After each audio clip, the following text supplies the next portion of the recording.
मनो ज्योतिर्जुखतामाजस्य बृहस्पतिर्जयमिमन्तनो त्वरिष्ठं जयगुं समिमन्तधातु विश्वे देवास इह मादयन्ताम् ॐ प्रतिष्ठा ॐ हृदयाय नमः ॐ अबोधग्निः समिधा जनानां प्रतिधेनुमिवायति मुखासम्मा जह्वा इव प्रभया मुज्जिहानाः प्रभानवः सिस्रतेन कमच्छ शीर्षे स्वाहा ॐ मूर्धानन्दिवो अरतिं पृथिव्या वैश्वानरमृत आजातमग्निं मा कविगुं सम्राज्यमतिथिं जनानामासन्नापात्रं जनयन्त देवाः शिखायैव षट् ॐ मर्माणि ते वर्मणा चादयामि सोमस्त्वा राजामृतेनानुवस्ताम्मा उरोर्वरीयो वरुणस्ते कृणोतु जयन्तं त्वानुदेवा मदन्तु कवचाय हुम् ॐ विश्वतश्चक्षुरुत विश्वतो मुखो विश्वतो बाहुरुत विश्वतस्पात सम्बाहुभ्यान्धमति सम्पदत्रैर्द्याव भूमि जनयन् देव एकः नेत्रत्रयाय वौषट् ॐ मानस्तोके तनये मान आयुखिमानो गोकुमानो अस्वे कुरीरिखः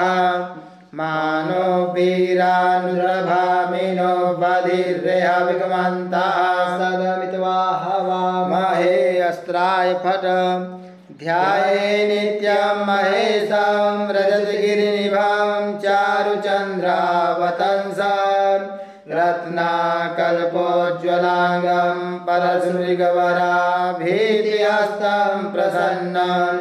पद्मासीनं समन्तात् स्तुतममरगणैर्व्याघ्रकृतिं वसानं विश्वाद्यं विश्ववन्द्यं निखिलभयहरं पञ्चवक्त्रं त्रिनेत्रं नमः पार्वतीपतये हर हर महादेव। हरिः ॐ मा गणानां त्वा गणपतिगुं हवामहे प्रियाणां त्वा प्रियपतिगुं हवामहे निधीनां त्वा निधिपतिगुं हवामहे वसो मम आहमजानि गर्भधमा त्वमजासि गर्भधमा गायत्री त्रिष्टुप् जगत्यनुष्टुप् पङ्क्त्या सह बृहत्तृष्णिहा ककुप्सूचिभिः सम्यन्तु त्वा द्विपदा चतुपदा स्त्रिपदा खट्पदाः विच्छन्दा सच्छन्दाः सूचिभिः सम्यन्तु त्वा सहस्तोमाः सह छन्दस आवृतः सह प्रमारिकयः सप्तदैव्याः पूर्वेकां पन्थामनुदिश्य धीरा अन्वालेभिरे रथ्यो नरस्मिन् जज्जाग्रतो दूरमुदैति दैवं तदुसुप्तस्य तथैवैति दूरङ्गमं ज्योतिखां ज्योतिरेकं तन्मे मनः शिवसङ्कल्पमस्तु येन कर्माण्यपशो मणिखिणो जज्ये कृणवन्ति विदधे कुधीराः जदपूर्वं जक्षमन्तः प्रजानां तन्मे मनः शिवसङ्कल्पमस्तु यत्प्रज्ञानमुत चेतो धृतिश्च ज्योतिरन्तरमृतं प्रजासु यस्मान्नरिते किञ्चन कर्म क्रियते तन्मे मनः शिवसङ्कल्पमस्तु येनेदं भूतं भुवनं भविकृत्परिगृहीतममृतेन सर्वं येन यस्तायते सप्तहोता तन्मे मनः शिवसङ्कल्पमस्तु यस्मिन् ऋचः सामजयोगुंके यस्मिन् प्रतिष्ठिता रथना भाविवाराः तस्मिश्चित्तगुं सर्वमोदं प्रजानां तन्मे मनः शिवसङ्कल्पमस्तु सुखारतिरस्वानिव जन्मनुख्याने नीयतेभिर्षुभिर्वाजिन इव हृत्प्रतिष्ठं जदजिरं जविष्ठं तन्मे मनः शिवसङ्कल्पमस्तु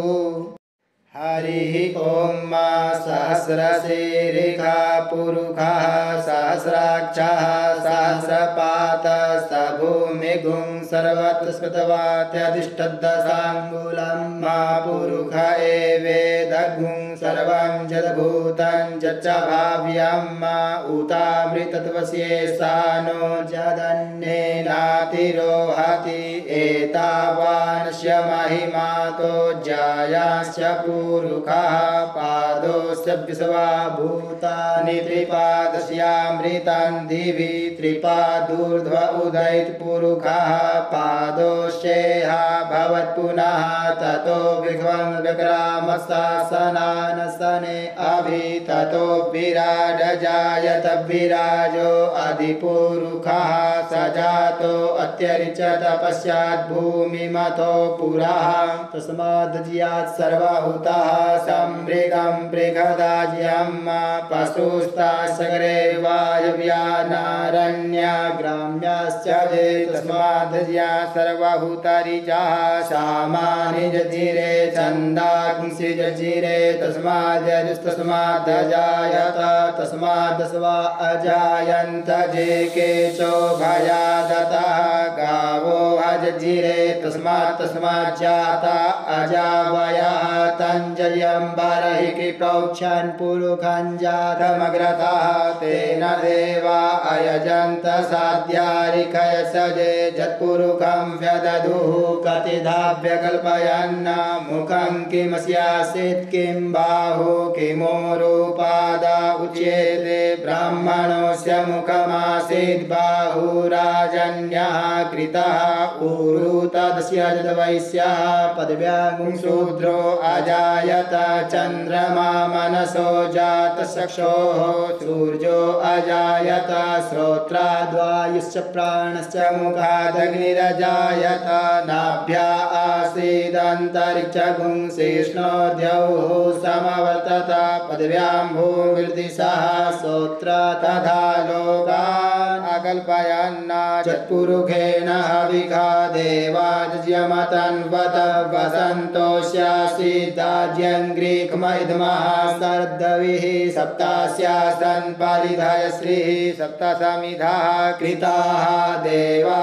देवाजद्यन्तन्वाना अवदनन् पुरुषं पशुं मा जज्येन जज्यमयजन्त देवास्तानि धर्माणि प्रथमान्यासन्न ते हनकं महिमानः सचन्त यत्र पूर्वे साध्याः सन्ति देवाः अद्भ्यः संवृतः पृथिव्यैरसा च विश्वकर्मणः समवर्तताग्रे तस्य तुष्टाभिदधद्रूपमेति तन्मत्स्य देवत्वमाजानमग्रे वेदाहमेतं पुरुषं महान्तमादित्यवर्णं तमसः परस्तात् तमेव विद्वाति मृत्युमेति नान्यः पन्था विद्यते यनाय प्रजापतिश्चरति गर्भे अन्तर्जायमानो बहुधाभिजायते तस्य योनिं परिपश्यन्ति धीरास्तस्मिन् हतस्त्रिभुवनानि विश्वाजो देवेभ्य आतपतिजो देवानां पुरोहितः पूर्वोजो देवेभ्यो जातो नमो रुचाय ब्राह्मणे रुचं ब्राह्मं जनयन्तो देवा अग्रे तद्ब्रुवन्नाजस्त्वैवं ब्राह्मणो विद्या तस्य देवा असन्वसे श्रीश्च ते लक्ष्मीश्च पुण्या बहोरात्रे पार्श्वे नक्षत्राणि रूपमस्ति नव्यात्तं इष्णान्यखाण मुम्बैखाण सर्वलोकं मयिखाण हरिः ॐ आसुः शिशानो वृकभो न भीमो घना घनः चोभनश्चर्घणीनां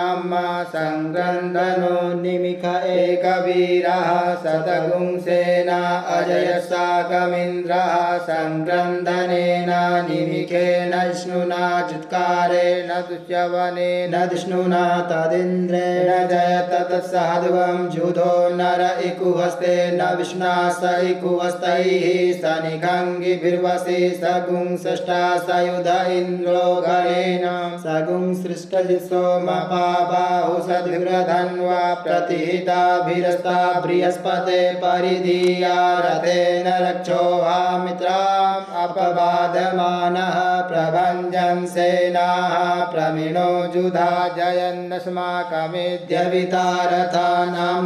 बलवीर्यायस्थविरः प्रवीरः सस्वान्वाजी सहमान उग्रः अभिवीरो अभिसत्वासहो जाचैत्रमिन्द्ररथमातिष्ठगोभित गोत्रभिदं वज्रबाहुञ्जयन्तमजमप्रमृणन्तमोजसा इमगुंसजाता अनुवीरयध्वमिन्द्रगुंसखायो अनुसगुंरवध्वम् अभिगोत्राणि सहसा गाहमानो दयो वीरः शतमन्युरिन्द्रः दुश्यवनः पृतनाकाडयुध्योऽस्माकगुंसेना अवतु प्रयुत्सु इन्द्र आसान्नेता बृहस्पतिर्दक्षिणा जज्ञः पुर एतु सोमः देवसेनानामभिभञ्जति नाञ्जयन्ति नामरुतो जन्त्वग्रह्मा इन्द्रस्य विष्णो वरुणस्य राज्य आदित्यानां मरुतागुंसर्ध उग्रह्मा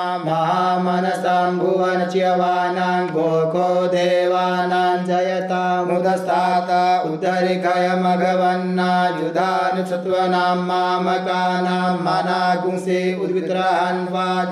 वाजिनानुद्रतानां जयतां जन्तु घोखाः अस्माकमिन्द्रः समृते कुध्वजे कुस्माकं जायिकवस्ता जयन्तु अस्माकं वीरा उत्तरे भवन्तु स्मा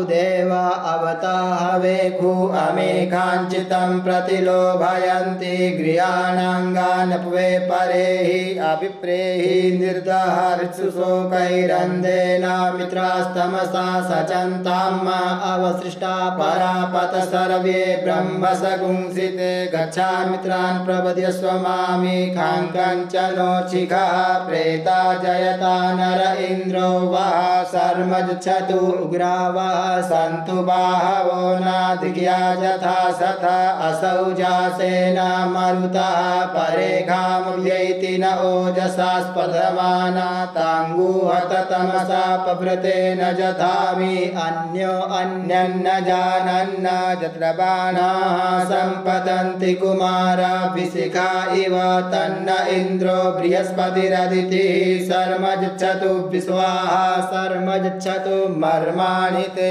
वर्मणाक्षादयामि सोमस्त्वा राजा मृतेनानुवस्ताम् उरोर्वरीयो वरुणस्ते कृणोतु जयन्तं त्वानुदेव मदन्तु हरिः ॐ बिभ्राट् बृहत् पिबतु सौम्यं मध्वायुर्दधद्यपता वविहृतं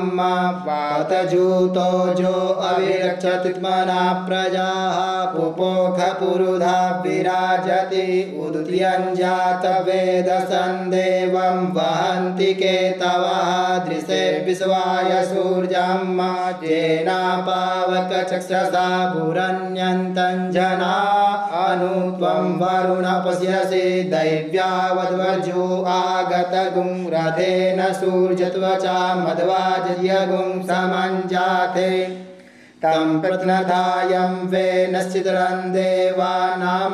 तं प्रत्नधा पूर्वधा विश्वते मथा ज्येष्ठता तिम्बरैकदगुं स्वर्विदं प्रतीचीनं वृजनन्दो हसे धुनिमासुञ्जयन्तमनुया सुवर्धसे अयं वेनश्चोदयत् कृष्णिगर्वा ज्योतिर्जरायुर्रजसो विमाने इममपागुं सङ्गमे सूर्यस्य शिशुन् न विपरामतिभिरिहन्ति चित्रं देवानामुदगाधनिकं चक्षुर्मित्रस्य वरुणस्याग्नेः आप्राद्या वा पृथिवी अन्तरिक्षगुं सूर्य आत्मा जगतस्तुखश्च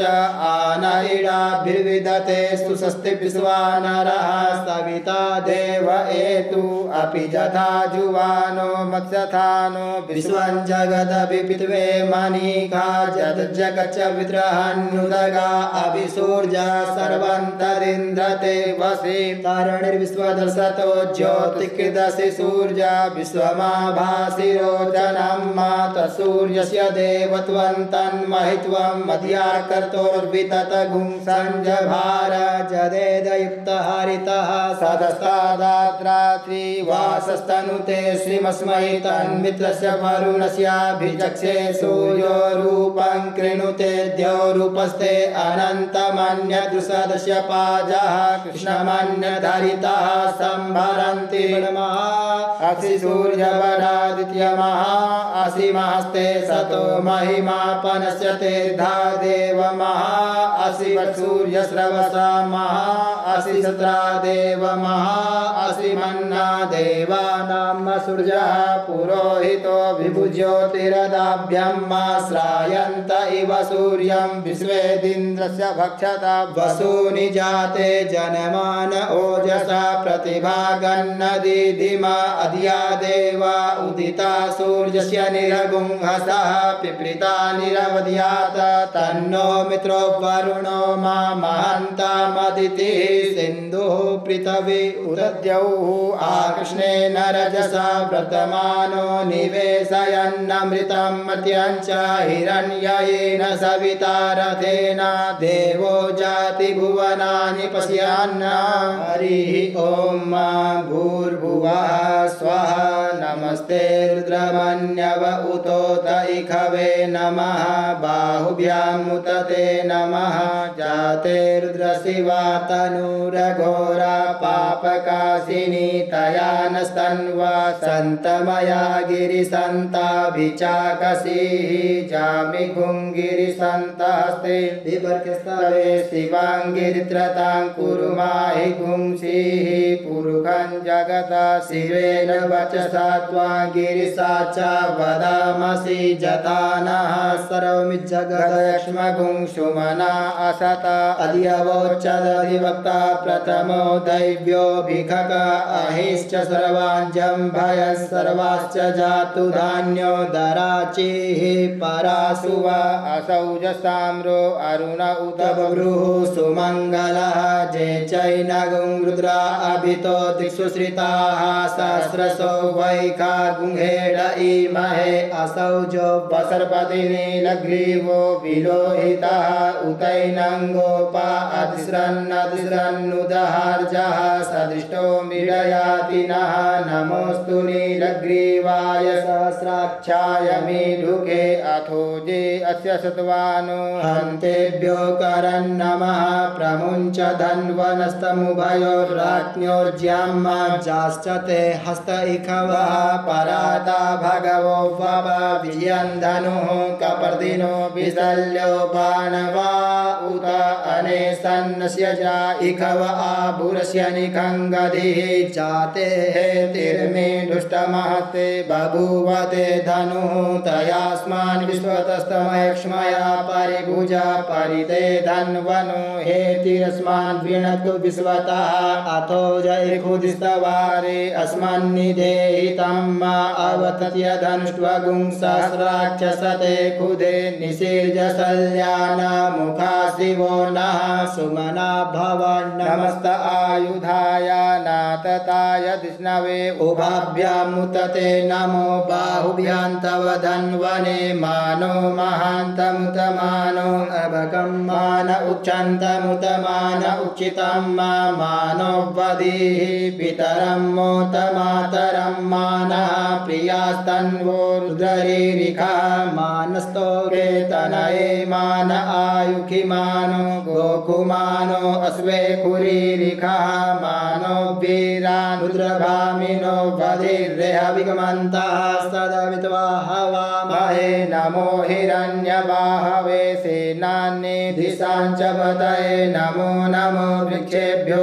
हरिकेशेभ्यः पशूनां पतये नमो नमः सक्विञ्जराय द्विखीमते पथीनां पतये नमो नमो हरिकेशायोपवीतिने पुष्टानां पतये नमो नमो बभ्रुषाय व्याधिने नानां पतये नमो नमो भवस्य हेत्यै जगतां पतये नमो नमो रुद्राय ततायिने क्षेत्राणां पतये नमो नमः सूताय हन्त्यै वनानां पतये नमो नमो रोहिताय स्थपतये वृक्षाणां पतये नमो नमो भुवन्तये वारिवस्किताय औषधीनां पतये नमो नमो मन्त्रिणे वाणिज्याय कक्षाणां पतये नमो नमः उच्चैर्घोषाय क्रन्दयते पत्तीनां पतये नमो नमः कृष्णाय तया धावते सत्त्वानां पतये नमो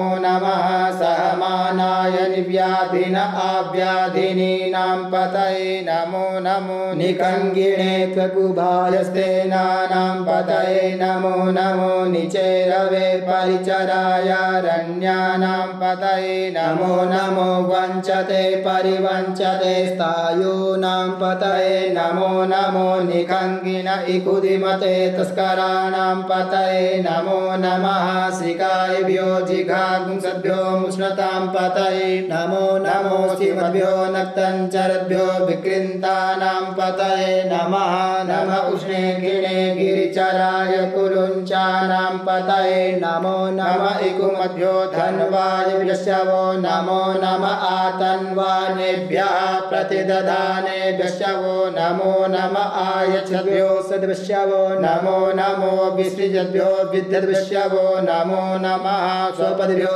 जागृद्भ्यश्चवो नमो नमः शयानेभ्यः आसीनेभ्यश्चवो नमो नमस्तिष्ठद्भ्यो धावद्भ्यश्चवो नमो नमः सभाभ्यः सभापतिभ्यश्चवो नमो नमो स्वेभ्यो स्वपतिभ्यश्चवो नमो नमः आव्याधिनेभ्यो विविधयन्तिभ्यश्चवो नमो नमः उग्णाभिस्त्रिगुंहतिभ्यश्चवो नमो नमो गणेभ्यो गणपतिभ्यश्चवो नमो नमो व्रातेभ्यो व्रातपतिभ्यश्चवो नमो नमो गृत्सेभ्यो गृत्सपतिभ्यश्चवो नमो नमो विरूपेभ्यो विश्वरूपेभ्यश्चवो नमो नमः सेनाभ्यः सेनानिभ्यश्चवो नमो नमो रथभ्यो अरथेभ्यश्चवो नमो नमः क्षत्रिभ्यः सङ्गृहेतृभ्यश्चवो नमो नमो महद्भ्यो अर्भकेभ्यश्चवो नमः नमस्तक्षभ्यो रथकारेभ्यश्चवो नमो नमः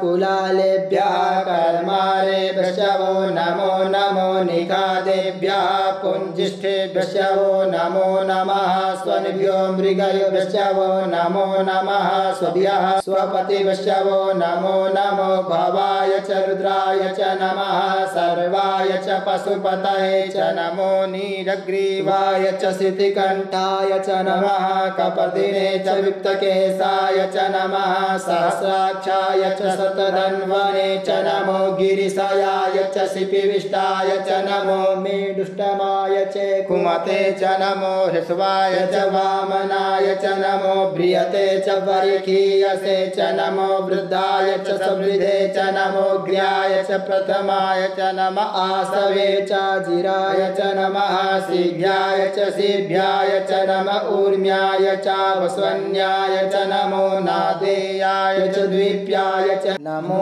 ज्येष्ठ्याय च कनिष्ठाय च नमः पूर्वजाय च परजाय च नमो मध्यमाय च पगर्भाय च नमो जघन्याय च बुध्न्याय च नमः सोभ्याय च प्रतिसर्जाय च नमो जाम्याय च क्षेम्याय च नमः श्लोक्याय च वसान्याय च नमः उर्वर्जाय च खल्याय च नमो वन्य अन्याय च कक्षाय च नमः श्रवाय च प्रतिश्रवाय च नमः सुखेनाय च सुरथाय च नमः सूराय च वभेदिने च नमो बिल्मिने च कवचिने च नमो वर्मिणे च वरुधिने च नमः श्रुताय च श्रुतसेनाय च नमो धुन्धुर्याय च हनन्याय च नमो विष्णवे च प्रमिषाय च नमो निखङ्गिणे च खुदिमते च नमस्तीक्ष्णे खवे च युधिने च नमः स्वायुधाय च सुधन्वने च नमः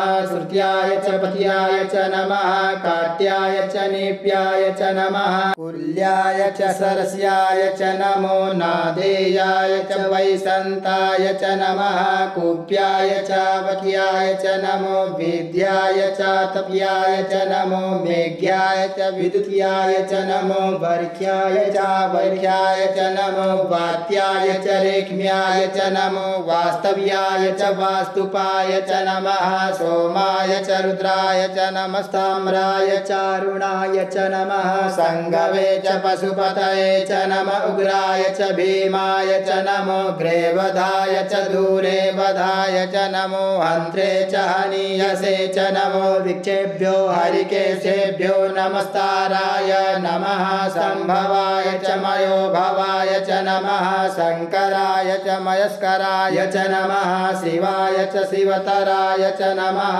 पार्जाय च वार्जाय च नमः प्रकरणाय चोत्तरणाय च नमस्तीत्याय च कुल्याय च नमः सक्ष्याय च फेन्याय च नमः सिकत्याय च प्रवाह्याय च नमः किदुंसिलाय च क्षयणाय च नमः कपर्दिने च पुलस्तये च नमः इहिन्याय च प्रपद्याय च नमो विजयाय च गोष्ठ्याय च नमस्तल्प्याय च गेज्याय च नमो हृदयाय च निवेक्प्याय च नमः काट्याय च गवरेष्ठाय च नमः सुख्याय च हरित्याय च नमः पागुंसव्याय च रजस्याय च नमो लोप्याय चोलप्याय च नमः ऊर्व्याय च सूर्व्याय च नमः पर्णाय च पर्णसदाय च नमः उद्गुरमाणाय च विघ्नते च नमः आखिदते च प्रखिदते च नमः इकुकृभ्यो धनुकृद्विष्यवो नमो नमो वः किरीकेभ्यो देवानागुहृदेभ्यो नमो विचिन्वत्केभ्यो नमो विचिन्वत्केभ्यो नमः आनिर्हतेभ्यः द्रापे अन्धसस्पदे दरिद्रनीललोहित आसां प्रजानामेकां पशूनां भेर्माङ्रोङ्मोचनः किञ्चन ममता इमा रुद्राय तवसे कपर्दिने क्षयद्वीराय प्रभरामहे मतिः जता समसद्विपदे चतुर्पदे विश्वं पुष्टं ग्रामे अस्मिन्ननातुरं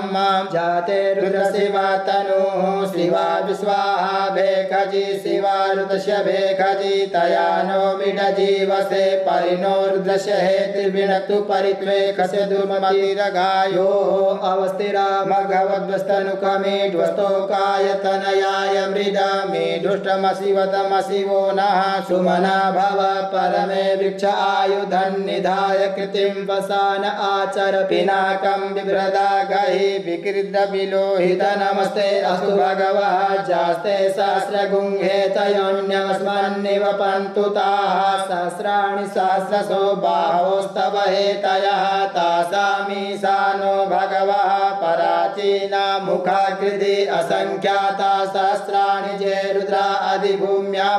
ते कागुंसहस्रयोजने वधन्वानि तन्मसि अस्मिन् मात्यर्णवे तरिक्षे भवा अधिते कागुंसहस्रयोजने वधन्वानि तन्मसि नीलग्रीवाः शितिकण्ठादिवगुं रुद्रा उपसिताः ते कागुंसहस्रयोजने वधन्वानि तन्मसि नीलग्रीवाः शितिकण्ठाः सर्वा अधः क्षमाचराः ते कागुंसहस्रयोजने वधन्वानि तन्मसि जे वृक्षे कुशग्विञ्जरा नीलग्रीवा विलोहिताः ते कागुंसहस्रयोजने वधन्वानि तन्मसि जे भूतानामधिपतयो विशिखासाः लोकप्रतिनः ते काकुंसहस्रयोजने वधन्वानि तन्मसि जयपदां पतिरक्षय ऐलवृदा आयुर्जुधाः ते काकुंसहस्रयोजने वधन्वानि तन्मसि जयतीर्थानि प्रचरन्ति श्रीकाहस्तानि खङ्गिणः ते काकुंसहस्रयोजने वधन्वानि तन्मसि जैने कुविदन्ति पात्रे कुपिबतो जनान्न ते काकुंसहस्रयोजने वधन्वानि तन्मसि जयेतावन्तस्य भूयाकुंसस्य दिशो रुद्राभितस्थिरे ते काकुंसहस्रयोजने वधन्वानि तन्मसि नमोऽस्तु रुद्रेभ्यो जय दिवि जय काम्बरिकमिकवा तेभ्यो दश प्राचीर दश दक्षिणा दश प्रतीचीर्दशोधीचीर् दशोर्ध्वाः तेभ्यो नमो अस्तु तेनो वन्तु तेनो मृडयन्तु ते जन्त्रिग्मो जशनो द्वेष्टितमेघाञ्जं मे दद्मः नमोऽस्तु रुद्रेभ्यो जयन्तरिक्षे जय काम्वातैकवा तेभ्यो दश प्राचीर्दश दक्षिणा दश प्रतीचीर्दशोधीचीर्दशोर्ध्वाः तेभ्यो नमो अस्तु तेनो वन्तु तेनो मृडयन्तु ते जन्त्रिग्मो जशनो द्वेष्टितमेघाञ्जं मे दद्मः नमोऽस्तु रुद्रेभ्यो जय पृथिव्यां जय घामन्नमिकवः तेभ्यो दश प्राचीर्दश दक्षिणा दश प्रतीचीर्दशोधीचीर्दशोर्ध्वाः तेभ्यो नमो अस्तु तेनो वन्तु तेनो मृडयन्तु ते जन्त्रिग्मो जशनो द्वेष्टितमेघाञ्जं मे दद्मः हरिः ॐ मा वयगुं सोमव्रते तव मनस्तनु कुविव्रतः प्रजावन्तः सचे महि एकते रुद्रभागः सस्वस्राम्बिकया तञ्जुकस्वाहैकते रुद्रभाग आकुस्ते पशुः अवरुद्रमधिमहजवदेवं त्र्यम्बकं जथानो वस्य संस्कर्द्यथानः श्रेयसस्कर्द्यथानो व्यवसाय यात भेखजम भेखजङ्गवे स्वाय पुरुखाय भेखजम्मा सुखं मेघाय मेघ्यै त्र्यम्बकं जजामहे सुगन्धिं पुष्टिवर्धनं मा उर्वारुकमिव बन्धनान् मृत्योर्मुक्षीयमामृतात् त्र्यम्बकं जजामहे सुगन्धिं पतिवेदनं मा उर्वारुकमिव बन्धनादितो मुक्षीयमामुतः एतत्ते रुद्रावसन्तेन परो मुजवतोतिः अवतत धन्वा पिनाकावसः प्रतिवासा अहिगुंसन्नः शिवोतिः त्रायुखञ्जमदग्नेः कश्यपस्य त्रायुखं मा जदेवे कुत्रायुखं तन्नो अस्तु त्रायुखं मा शिवो नामा स्वधितिस्ते पिता नमस्ते अस्तु माहिगुंसेः निवर्तयाम्यायुखेन्नाद्याय प्रजननाय रायस्पोखाय सुप्रजास्त्वाय सुवीर्याय हरिः ॐ मा उग्रश्च भीमश्च ध्वान्तश्च धुनिश्च सासवाश्चाभियुगवाच विक्षिपः स्वाहा अग्निगुं हृदयेन शनिगुं हृदयाग्रेण पशुपतिं कृष्णहृदयेन भवं जग्ना सर्वं मतस्नाभ्यामीशानं मन्युना महादेवमन्तः परसव्येनो ग्रन्देवं वनिष्ठुना वसिष्ठानुः सिंहिनिकोसा उग्रं लोहितेन मित्रगुंसो वृतेन रुद्रं दौर्वृतेनेन्द्रं प्रक्रीडेन मरुतो बलेन साध्यान् प्रमुदा भवस्य कण्ठगुं रुद्रस्यान्तः पार्श्वं महादेवस्य चक्षुर्वस्य वनिष्ठुः पशुपतेः पुरी तत लोमभ्यः स्वाहा लोमभ्यः स्वाहा त्वचे स्वाहा लोहिताय स्वाहा मेदोभ्यः स्वाहा मागुंसेभ्यः स्वाहा स्नावभ्यः स्वाहा स्तभ्यः स्वाहा मजभ्यः स्वाहा रेतसे स्वाहा पायवे स्वाहा आयासाय स्वाहा प्रायासाय स्वाहा संजासाय स्वाहा वियासाय स्वाहोद्यासाय स्वाहा शुचे स्वाहा शोचते स्वाहा शोचमानाय स्वाहा शोकाय स्वाहा तपसे स्वाहा तप्यते स्वाहा तप्यमानाय स्वाहा तप्ताय स्वाहा कर्माय स्वाहा निष्कृत्यै स्वाहा प्रायश्चित्यै स्वाहा भेषजाय स्वाहा जमाय स्वाहा अंतकाय स्वाहा मृतवे स्वाहा ब्रह्मणे स्वाहा ब्रह्महत्यायै स्वाहा विश्वेभ्यो देवेभ्यः स्वाहा द्यावा पृथिवीभ्यः स्वाहा हरिः ओम वाजश्च मे प्रसवश्च मे प्रयतिश्च मे प्रसिद्धिश्च मे धीतिश्च मे क्रतुश्च मे स्वरश्च मे श्लोकश्च मे श्रवश्च मे श्रुतिश्च मे ज्योतिश्च मे स्वश्च मे जज्येन कल्पन्ताम् प्राणश्च मे पानश्च मे व्यानश्च मे सुश्च मे चितञ्च म आदितञ्च मे वाक्च मे मनश्च मे चक्षुश्च मे श्रोत्रञ्च मे दक्षश्च मे बलञ्च मे जज्येन कल्पन्ताम् ओजश्च मे सहश्च म आत्मा च मे तनुश्च मे शर्म च मे वर्म च मे गानि च मे स्थीनि च मे परुगुंकि च मे शरीराणि च म आयुश्च मे जरा च मे जजेन कल्पन्ताम् ज्येष्ठ्यं च म आधिपत्यं च मे मन्युश्च मे भामश्च मे मश्च मे भश्च मे जेमा च मे महिमा च मे वरिमा च मे प्रतिमा च मे वर्गिमा च मे द्राघिमा च मे वृद्धं च मे वृद्धिश्च मे जजेन कल्पन्ताम् सत्यं च मे श्रद्धा च मे जगच्च मे धनं च मे विश्वं च मे महश्च मे क्रीडा च मे मोदश्च मे जातं च मे जनिक्यमानं च मे सूक्तं च मे सुकृतं च मे जजेन कल्पन्ताम् ऋतं च मे मृतं च मे यक्ष्मं च मे नामयच्च मे जीवातुश्च मे दीर्घायुत्वं च मे नमित्रं च मे भयं च मे सुखं च मे शयनं च मे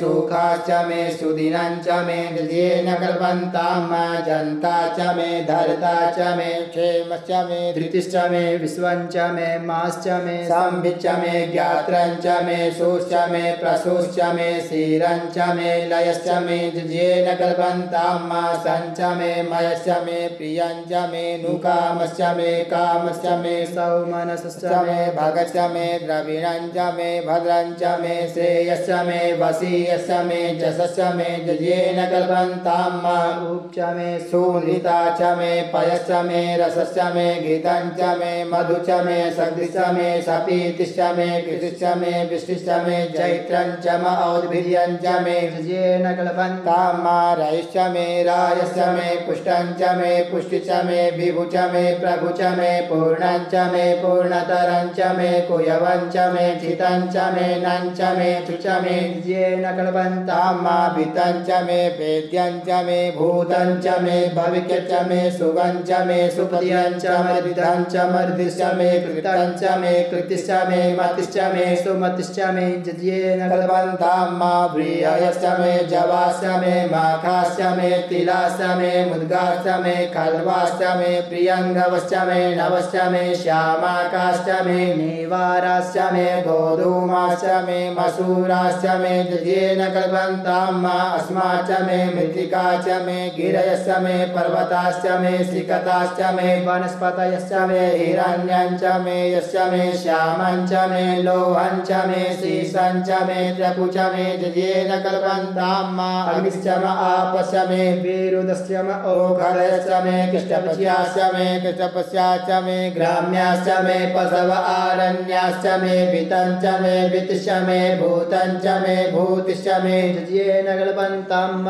वसु च मे वसतिश्च मे कर्म च मे शक्तिश्च मे अर्थश्च म एमश्च म इतिया च मे गतिश्च मे जजेन कल्पन्ताम् अग्निश्च म इन्द्रश्च मे सोमश्च म इन्द्रश्च मे सविता च म इन्द्रश्च मे सरस्वती च म इन्द्रश्च मे पूका च म इन्द्रश्च मे बृहस्पतिश्च म इन्द्रश्च मे जजेन कल्पन्ताम् मित्रश्च म इन्द्रश्च मे वरुणश्च म इन्द्रश्च मे दाता च म इन्द्रश्च मे तुष्टा च म इन्द्रश्च मे मरुतश्च म इन्द्रश्च मे विश्वे च मे देवा इन्द्रश्च मे जजेन कल्पन्ताम् पृथिवी च म इन्द्रश्च मे तरिक्षं च म इन्द्रश्च मे द्यौश्च म इन्द्रश्च मे समाश्च म इन्द्रस्य मे नक्षत्राणि च म इन्द्रस्य मे दिशश्च म इन्द्रस्य मे जजेन कल्पन्ताम् अगुंसुश्च मे रश्मिश्च मे दाव्यश्च मे धिपतिश्च म उपागुंसुश्च मे तर्जामश्च म ऐन्द्रवायवश्च मे मैत्रा वरुणस्य म आश्विनश्च मे प्रतिपस्तानस्य मे शुक्रस्य मे मंथी च मे जजेन कल्पन्ताम् आग्रहणस्य मे वैश्वदेवस्य मे ध्रुवस्य मे वैश्वानरस्य म ऐन्द्राग्नस्य मे महावैश्वदेवस्य मे मरुत्वतीयास्य मे निष्कैवल्यस्य मे सावित्रस्य मे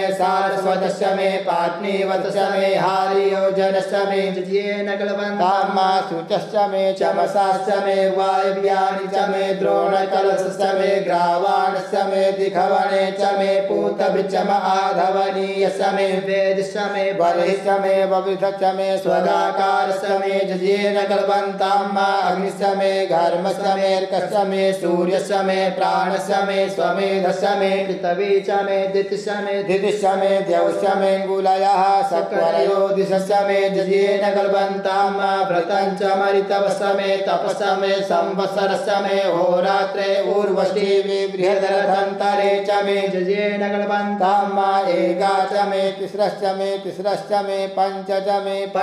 मे सप्त च मे नव च म एकादश च मे त्रयोदश च मे पंचदश च मे सप्तदश च मे नवदश च म एकविंशतिश्च मे त्रयोविंशतिश्च मे पंचविंशतिश्च मे पंचविंशतिश्च मे सप्तविंशतिश्च मे नवविंशतिश्च म एकत्रिंशच्च मे त्रयस्त्रिंशच्च मे जजेन कल्पन्ताम् चातस्रश्च मे षौच मे द्वादश च मे षोडश च मे विंशतिश्च मे चतुर्विंशतिश्च मे अष्टाविंशतिश्च मे द्वात्रिंशच्च मे खट्रिंशच्च मे चत्वारिंशच्च मे चतुश्चत्वारिंशच्च मे अष्टाचत्वारिंशच्च मे जजेन कल्पन्ताम् त्रयोविंश मे द्वितीयवार्ष मे द्वितीयोहि च मे पंचाविंश मे त्रिवत्सात मे तुर्यवार्ष मे तुर्योहि च मे जजेन कल्पन्ताम् पष्टवार्ष मे पष्टौहि च म उक्षा च मे वसा च म ऋकवश्च मे वेहश्च मे नड्वाश्च मे धेनुश्च मे जजेन कल्पन्ताम् वाजाय स्वाहा प्रसवाय स्वाहा पिजाय स्वाहा कृतवे स्वाहा वसवे स्वाहा पतये स्वाहा नेमुखाय स्वाहा मुग्धाय वैनगुंसिनाय स्वाहा विनगुंसिन अन्त्यायनाय स्वाहा अन्त्याय भुवनाय स्वाहा भुवनस्य पतये स्वाहा अधिपतये स्वाहा प्रजापतये स्वाहा इयन्ते रान्मित्राय जनतासि जमन ऊर्जे त्वा विष्टे त्वा प्रजानां त्वाधिपत्याय आयुर्जजेन कल्पतां प्राणो जजेन कल्पतां चक्षुर्जजेन कल्पतां गुंसोत्रं जजेन कल्पतां वाग्जजेन कल्पतां मनो जजेन कल्पतां आत्मा जजेन कल्पतां ब्रह्मा जजेन कल्पतां ज्योतिर्जजेन कल्पतां गुंसुर्जजेन कल्पतां कृष्णं जजेन कल्पतां जज्योजजेन कल्पतां सोमस्य जदुसरित सामच बृहच्चरदन्तरञ्च स्वदेवा अगन्मामृता अभुम प्रजापते प्रजा अभुम वेट् स्वाहा हरिः ॐ मारीचं वाचं प्रपद्ये मनोजजुः प्रपद्ये सामप्राणं प्रपद्ये चक्षुः श्रोत्रं प्रपद्ये वागोजः जो महि प्राणापानौ जन्मे छिद्रं चक्षुषो हृदयस्य मनसो वाति तृणं बृहस्पतिर्मे तद्दधातु सन्नो भवतु भुवनस्य जस्पतिः भूर्भुवः स्वः कायानश्चित्रा भुवधूते सदा वृधः सखा गया सजिष्ठया वृता कस्त्वा सत्यो मदानामगुंहिष्ठो मत्सदन्दसः दृढाचिदारुजे वसु अभिकुणः सखीनामविता जरित्रीणां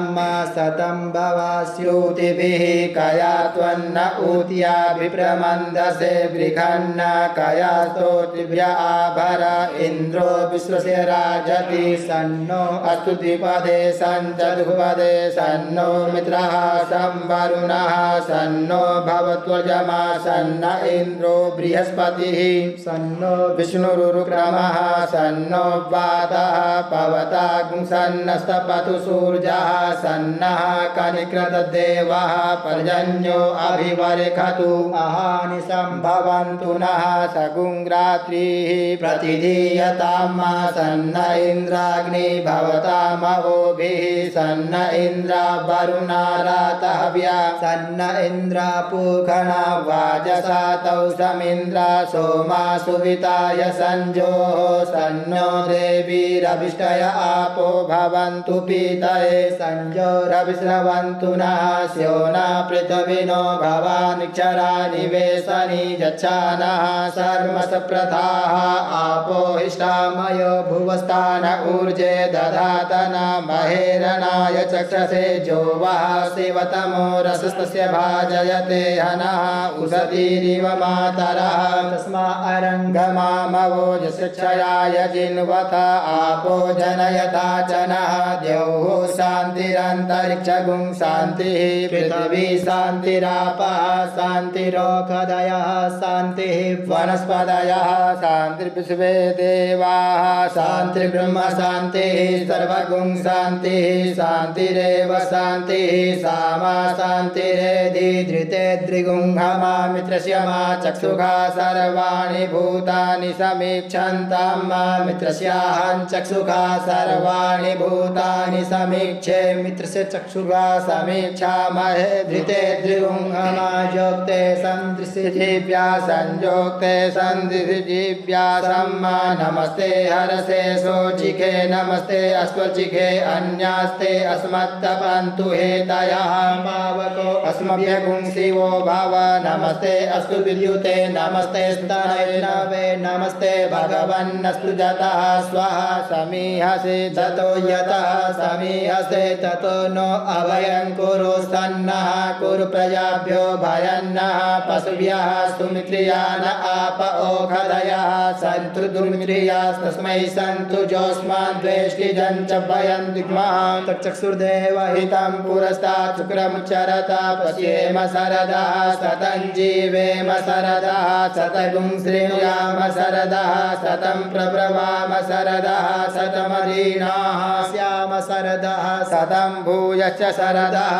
शतात् हरिः ॐ स्वस्ति न इन्द्रो वृद्धश्रवाः स्वस्ति नः पूषा विश्ववेदाः स्वस्ति नस्तारिक्षो अरिष्टनेमिः स्वस्ति नो बृहस्पतिर्ददातु पयः पृथिव्यां पय ओषधिगुपयो दिव्यन्तरिक्षे पयोधाः पयस्वतीः प्रदिशः सन्तु मयिजं मा विष्णोरराटमसि विष्णोः सप्तेस्थो विष्णोः स्यूरसि विष्णो ध्रुवोऽसि वैष्णवमसि विष्णवे त्वा अग्निदेवता वातो देवता सूर्यो देवता चन्द्रमा देवता वसवो देवता रुद्रा देवता आदित्या देवता मरुतो देवता विश्वे देवा देवता बृहस्पतिर्देवतेन्द्रो देवता वरुणो देवता ॐ सद्यो जातं प्रपद्यामि सद्यो जाताय वै नमो नमः भवे भवे नाति भवे भवस्व मां भवोद्भवाय नमः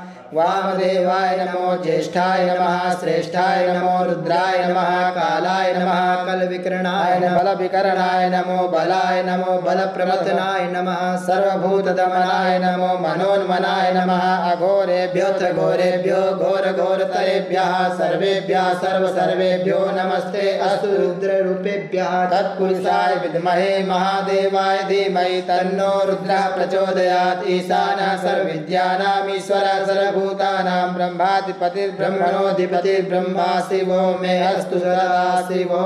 शिवो नाम शिष्वधितिष्ठे पिता नमस्ते अस्तु मामाहि गुंसीः निवतयाम्यायुखेन्नाद्याय प्रजननाय रायस्पोखाय सुप्रजास्त्वाय सुवीर्याय विश्वानि देव सवितदुरितानि परासु वा जद्भद्रन्तन्न आसु वा द्यौः शान्तिरन्तरिक्षगुं शान्तिः पृथिवी शान्तिरापः शान्तिरोषधयः शान्तिः वनस्पतयः शान्तिर्विश्वे देवाः शान्तिर्ब्रह्म शान्तिः सर्वगुण शान्तिः शान्तिरेव शान्तिः सामा शान्तिरेधि सर्वेषां वा एकवेदानागुंरसो यत्साम सर्वेषामेवैनमेतद्वेदानागुंरसेनाभिषिञ्चति